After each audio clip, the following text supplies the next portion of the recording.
حضرت موسیٰ علیہ السلام واز فرما رہے تھے اپنی امت کو، فرمایا اللہ کی نافرمانی نہ کرو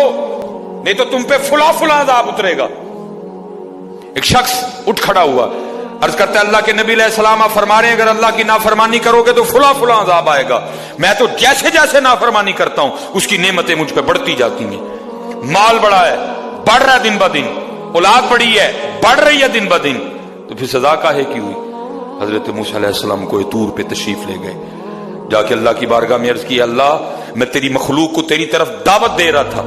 ان کو گناہوں کی نحوست سے ڈرا رہا تھا، گناہوں کے عذاب سے ڈرا رہا تھا، اگر تم اللہ کی نافرمانی کرو گے تو یہ عذاب تم پہ اتریں گے۔ ایک بندہ اٹھ کھڑا ہوا اور وہ آگے سے عرض کرتا ہے اللہ کے نبی علیہ السلام میں تو جیسے جیسے نافرمانی کرتا ہوں مجھ پہ اس کا کرم، اس کا فضل بڑھتا جاتا ہے۔ میں نے پوچھا کیا کرم ہے؟ اس نے کہا مال بڑا ہے، بڑھ رہا ہے، اولاد بڑی ہے، بڑھ رہی ہے، زمینیں بڑی ہیں، کھیتی باڑی بڑی ہے، بڑھ رہا ہے میرا۔ اللہ پاک نے فرمایا میرے کلیم میرے جو عذاب کے انداز ہیں، میری جو عذاب کی صورتیں ہیں، ان میں سے جو سخت ترین عذاب ہے اس وقت میں نے اس بندے کو وہ عذاب دے رکھا۔ فرمایا میرے کلیم جس سے میں سب سے زیادہ ناراض ہوتا ہوں اس سے میں توفیق سجدہ چھین لیتا ہوں۔